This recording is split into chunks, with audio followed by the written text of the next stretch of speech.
Hello everyone, a very good morning to all of you. Dear students, as you know, we have to continue the chapter, the landscape of the soul. And before going ahead, let me tell you what we have read so far in this chapter. There are two types of paintings given in this chapter. The first one is the Chinese painting, Asian painting, and the second one is the European painting. There is a huge contrast between the two paintings. Actually, the Chinese painting is the essence of inner life. It is deeply connected with spirituality. And the European painting is the delicate realism of things, figurative representation of the things. We can say that it is illusionistic likeness. There are three small stories given in this chapter to make you understand the term landscape. What is actual landscape is the Chinese painting. We have to understand. The first story in this chapter that is given, that's about Wu Daozi. In 8th century, he was one of the phenomenal painter of that time. And the Tang Emperor asked him to portrait a landscape to be decorated in one of the palace wall. He painted magnificently that painting. And what was the content actually? There were discovering mountains, high mountains, waterfalls, clouds, men on hilly paths, birds in flight, everything. That was the phenomenal painting. The emperor saw the painting, but he was unable to understand the real meaning of that painting. Because in Asian painting or the Chinese painting, you have to enter the mind of the painter. You never try to borrow the eyes. You have to enter into the mind. That's why the painter shows exact, the methodology or the exact aspect of that painting by saying that, sir, look, here in that particular cave, there is a spirit. And after that, what he did exactly? He clapped. And when he clapped, exactly the entrance of the gate opened. The entrance of that cave opened. And before the Tang Emperor tried to understand, the gate of that cave closed. And there was no sign of that painting or the painter ever seen after that. The painting vanished from the wall. Actually, what this term suggests, it is the true landscape of Seoul. It is the spiritual painting. It doesn't mean that the painting or the painter vanished from the wall forever. Actually, it means that such type of painting always shows the variety of spiritual aspect given in the painting. You never try to borrow the eyes of the viewer. In other sense, you can do so in the European painting. But in Chinese painting, actually what happens? You just have to look towards the painting and try to understand the real hidden meaning in that painting. That's why it is being said the Chinese painting is totally devoted to, or you can say it is totally connected with the term spirituality. When we came to know about the term Sensui, I would like to tell you that how you can say that the painting, Chinese painting or the Asian painting is totally connected with spirituality. We came to later on in this part as well, because we have to complete this chapter today. So first thing you have to understand right from here on is the difference between the Chinese painting or in the European painting. पहला काम आपको करना है कि difference आपको पता हो Chinese painting में एक्चुअली क्या होता है कि वो एक स्पिरिचुअलिटी का बोध होता है। उसमें आपको पेंटर के जो हिसाब से उसने पेंटिंग बनाई है उसके दिमाग से एंटर करना पड़ेगा। उसमें आपको हिली पाथ्स दिखाई देंगे, उसमें आपको बर्ड्स फ्लाइट करते हुए दिखाई देंगे, उसमें आपको एक तरीके से बोध होगा कि ये जो डिस्क्रिप्शन है, ये डिस्क्रिप्शन प्रकृति का है, नेचर का है, लेकिन यूरोपियन पेंटिंग में आपको ऐसा नहीं मिलेगा। यूरोपियन पेंटिंग आपको हूबहू वैसी ही दिखाई जाएगी, किसी ऑब्जेक्ट को जैसी ऑब्जेक्ट है, वो किसी भी ऑब्जेक्ट को जैसा देखते हैं वैसा ही उसको क्या कर देते हैं, क्रिएट कर देते हैं, बना देते हैं, उकेर देते हैं। ये उसका डिफरेंस है। वो दाऊजी की कहानी आपने देखी, इसमें समझाने का प्रयास किया गया है true landscape of the soul. The second is about the European painter, and it is very humorous one that a painter draw the picture of a dragon, but he is afraid of being draw the image of eye in that picture, क्योंकि sense में वो क्या लग रहा था कि वो real कहीं ड्रैगन न बन जाए। इतनी ज़्यादा डेलिकेट रियलिज्म उसमें होती है, वास्तविकता होती है किसी भी ऑब्जेक्ट की। तो आप देखोगे एक और कहानी इसमें बताई 15th सेंचुरी एंटवर्प की। There was blacksmith in the 15th century Antwerp, Quentin Metsys. He fell in love with the painter's daughter, but the painter denied to consider him his son-in-law. What happened after that? Blacksmith entered or sneaked into his studio and draw or painted a fly on the latest panel of that painter. What happened next day when the painter entered there? He saw just a real fly. He considers a real fly and he wanted to sweat it away. But how it is possible? It can't be possible. So, after influenced by such type of painting, Quentin Metsys became one of the greatest painter ever. After that, when the painter considers himself his disciple, okay, and he also married his daughter with him. So these are the basic story given in this chapter to make you understand that what is the basic difference between Chinese painting and the European painting. Now I would like to tell you about the concept of Sansui, क्योंकि Sansui की अवधारणा है वो landscape of soul में महत्वपूर्ण है। और ये एक इंपॉर्टेंट क्वेश्चन भी बनता है आपका कि describe the concept of Sansui.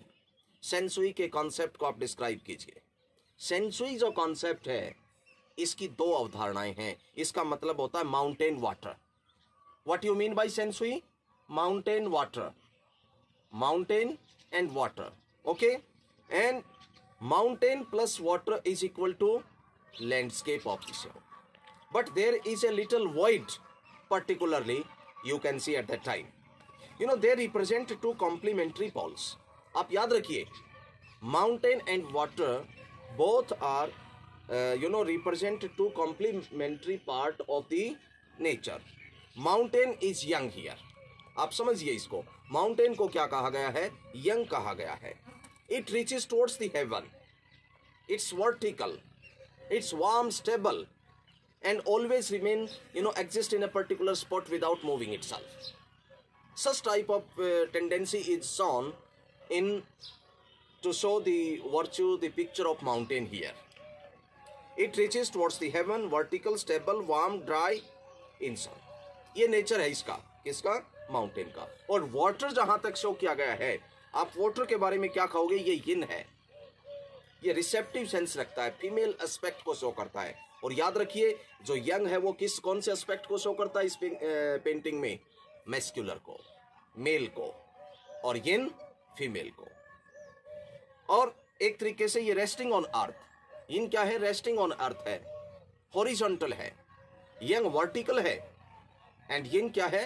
Horizontal है, रेस्टिंग ऑन अर्थ है, स्टेबल है ये भी, लेकिन फ्लूइड में है, मॉइस्ट में है, नमी है, और इसको एक तरीके से धरती के ऊपर, अर्थ के ऊपर ही शो किया गया है। फेमिनिन एस्पेक्ट को शो करता है। But let me tell you my dear students here the most important thing to understand that you can't fulfil the complete phenomena of the painting landscape of the soul with these two counterparts. Apart from that, there is interaction of yin and yang, and that is considered the fundamental notion of Taoism. Okay, apart from these two elements, You can't avoid the third element in such type of painting, and that is the middle void. That is the empty space where there is nothing, going to happen. It is the empty space, white space, where the interaction takes place. आप ध्यान रखिए इस बात को कि young और यिन के अलावा, यंग को यहाँ पर क्या कहा गया है?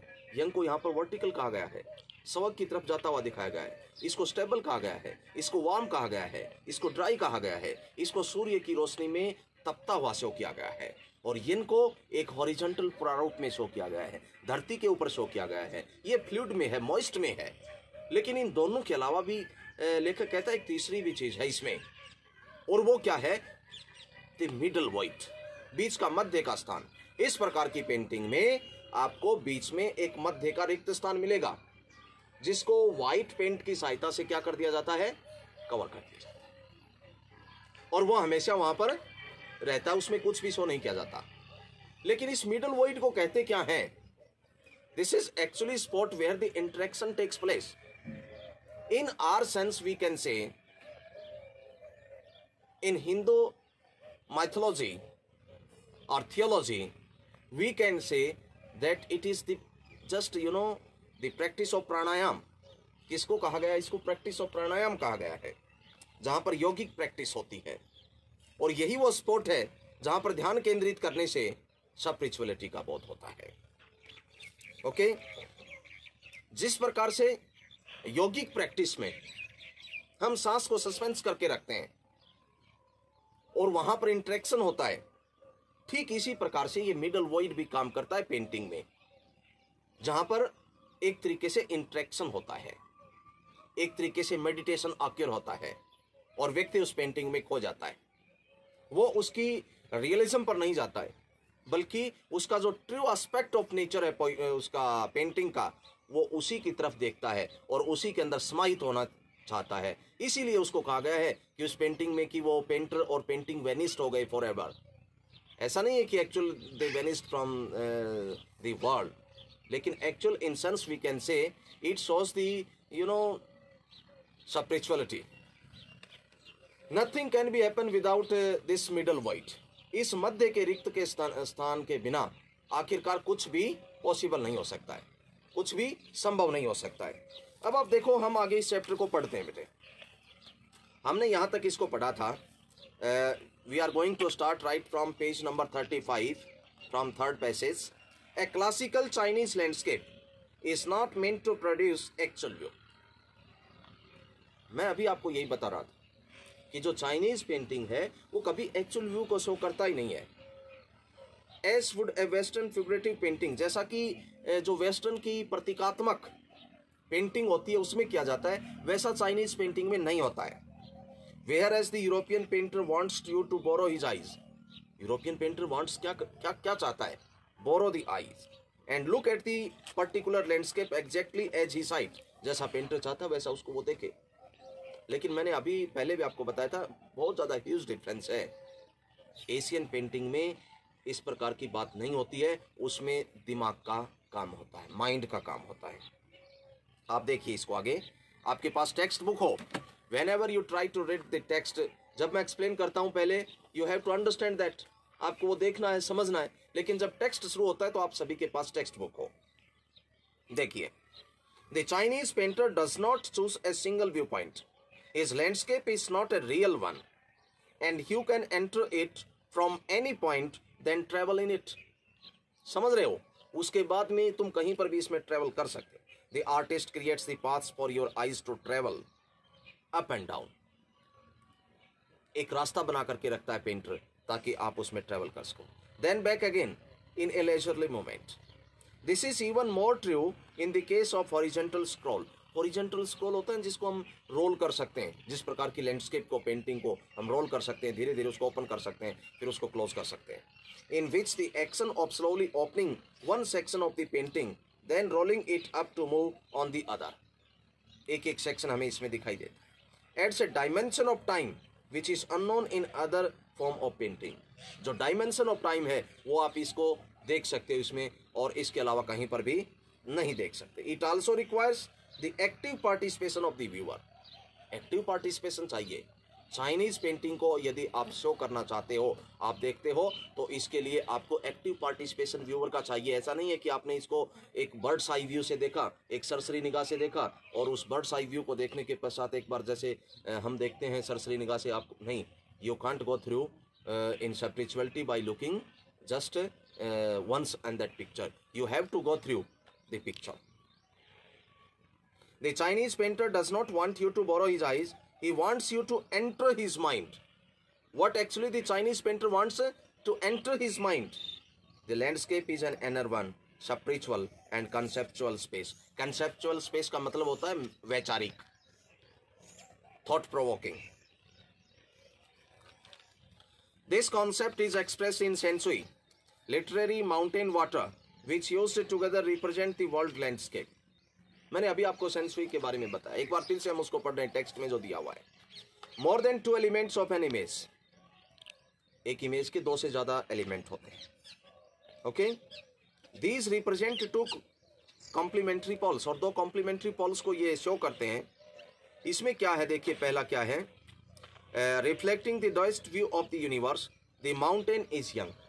माउंटेन को क्या संज्ञा दी गई है, यंग की संज्ञा दी गई है, जो वर्टिकली टुवर्ड्स हेवन जाता है, मैंने बताया आपको। स्टेबल है, वार्म है, ड्राई है, एंड वाटर इज यंग, जो कि हॉरिजेंटल है, रेस्टिंग ऑन अर्थ रहता है, फ्लूइड में रहता है, नमी में रहता है, ठीक है। The interaction of N is receptive, feminine aspect, ये फेमिनिन एस्पेक्ट है। इसको हम क्या कहेंगे कि एक तरीके से इस प्रकार की जो पेंटिंग होती है, वो पेंटिंग फीमेल एस्पेक्ट को शो करती है। इस प्रकार का पार्ट जो है इस पेंटिंग का, और जो पर्वत हैं, जो माउंटेन हैं, जो वर्टिकली टुवर्ड्स हेवन जाते हैं, वो कौन से भाव को शो करते हैं? निश्चित तौर पर वो जो है मैस्कुलिन एस्पेक्ट को शो करते हैं, मेल एस्पेक्ट को शो करते हैं। What is often overlooked is an essential third element. लेकिन हम 2 एलिमेंट की बात करते हैं।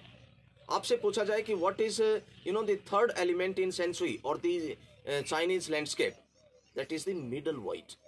वो बीच का मध्य का रिक्त स्थान है, where their interaction takes place, जहां पर आंतरिक क्रिया होती है। This can be compared with the yogic practice of pranayama. और इसको किससे कंपेयर कर सकते हैं हम? योगिक प्रैक्टिस ऑफ प्राणायामा, प्राणायाम की योगिक प्रैक्टिस से इसका हम सीधा सा संपर्क साध सकते हैं, इसके साथ इसकी कनेक्टिविटी कर सकते हैं। Breathe in, retain, breathe out, the suspension of breath is white. Pranayama में हम क्या करते हैं, हम बैठते हैं, सांस अंदर लेते हैं, फिर सांस बाहर छोड़ते हैं। जब सांस छोड़ करके रखते हैं, that at that exactly we can say it is compared to the yogic practice of pranayam with the landscape of Seoul. The middle void is essential, nothing can happen without it.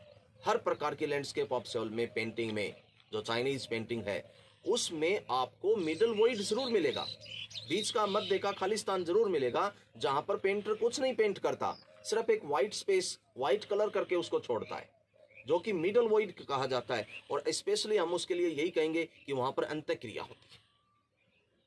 Hence the importance of the white and painted space in Chinese landscape. This is also where man finds the fundamental role in that space between heaven and earth. He becomes the conduct of a communication. Conduct होता है एक तरीके से वाहक बनना, किसी चीज को लेकर के जाने वाला। Between both pole of the universe. Universe के दोनों जो पोल हैं उनके मध्य में। Being lost or oppressed by the lofty peaks. Lofty peaks में oppressed होकर के, lost होकर के, in Francis Chiang's wonderful expression, the eye of the landscape. What you mean to say here, that the Chinese or the Asian painting is totally, you saw the exactly wonderful expression, and the expression is the eye of the landscape. अगला इसका part है, हम वो भी अभी complete कर लेते हैं। ओके, सो देखिए, गेटिंग इनसाइड आउटसाइड आर्ट, ये रॉ आर्ट है, आर्ट ब्रूट का संज्ञा दी गई है। ऐसा नहीं है कि वो ही पेंटिंग एक्चुअल पेंटिंग होती है या कला होती है जिसको एक ब्रश की सहायता से एक फॉर्मल ट्रेंड व्यक्ति उसको ऑक्योर करता है।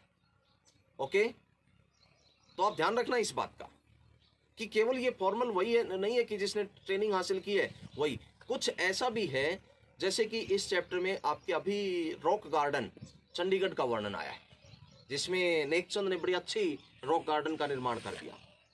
वो एक आउटसाइडर आर्ट है, उसमें किसी फॉर्मल ट्रेनिंग की आवश्यकता नहीं है। हम देखिए इसको पढ़ते हैं। When French painter Jean Depep muted the concept of art breadth in the 1940s, the art of the untrained visionary was a minority interest. उस समय इसके ऊपर कोई ध्यान देने वाला नहीं था। ये विषय एक तरीके से माइनॉरिटी इंटरेस्ट का विषय था।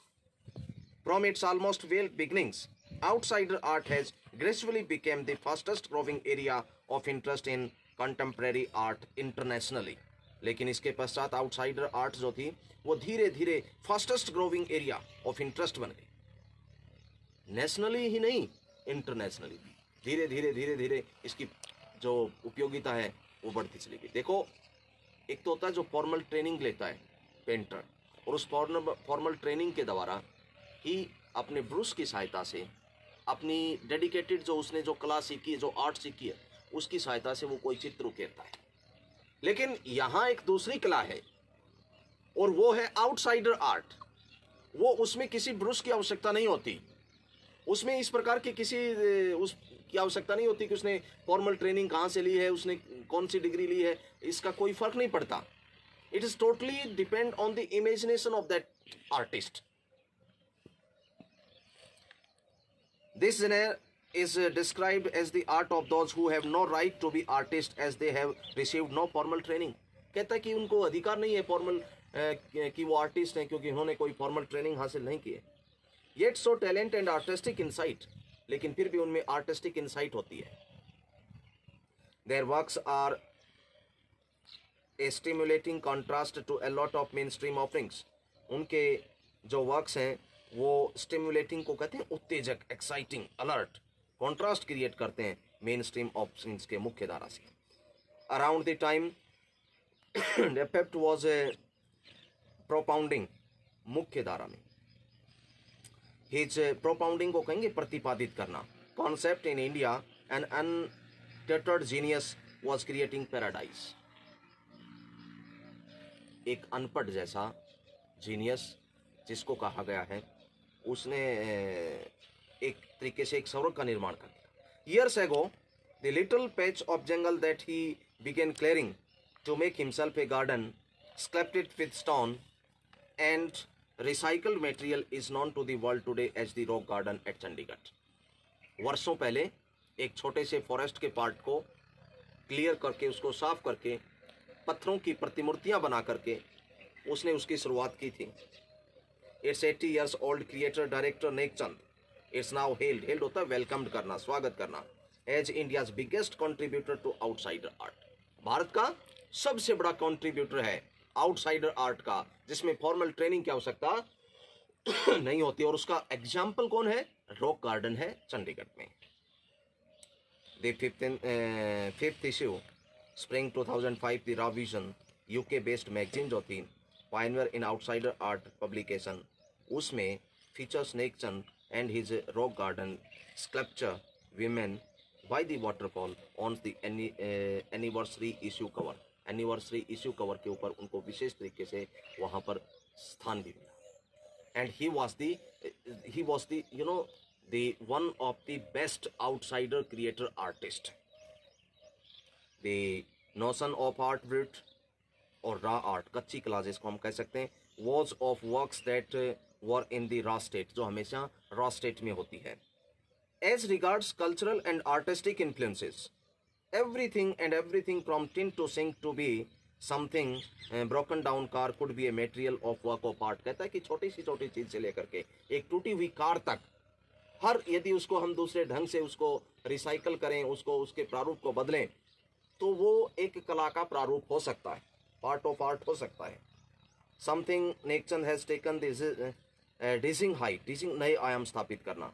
Recognising his art an outstanding testimony of the difference A single man make when he lives his dream। जब एक व्यक्ति, एक अकेला व्यक्ति अपने सपने को जीता है, अपने ड्रीम को फुलफिल करना चाहता है, तो वो क्या कर सकता है? इसका सीधा सा एग्जाम्पल कौन है? नेकचंद है, जिसने एक छोटे से पार्ट को पहले क्या किया? क्लियर किया। उसके बाद में उसने स्कल्पचर्स वगैरह रख के उसको धीरे धीरे इंप्रूवमेंट वो करता चला गया। और आज आउटसाइडर आर्ट का यदि हम बात करें तो one of the best example in the world हम रॉक गार्डन को कह सकते हैं।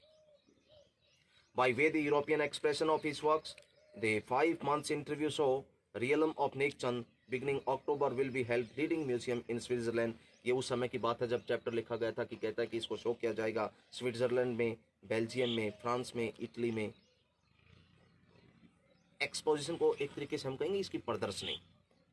Okay, the biggest reward is walking through the garden and seeing the people enjoy my creation. Nek Chand says what's the most important thing here is given. Nek Chand क्या कहता है? वो कहता है कि जो सबसे अच्छी बात है, जो सबसे बड़ा इनाम है, रिवार्ड है, वॉकिंग थ्रू द गार्डन, अपने बाग में, गार्डन में मूव करना, चलना, seeing the people enjoy my creation, और लोगों को अपनी जो क्रिएशन है, मेरी जो क्रिएशन है, उसको एंजॉय करते हुए देखना, यही सबसे बड़ा रिवार्ड है मेरे लिए। तो बच्चों, हमने ये चैप्टर कंप्लीट किया है and we must take the questions from the chapter as well in the next part. I hope you understand. Have a nice day.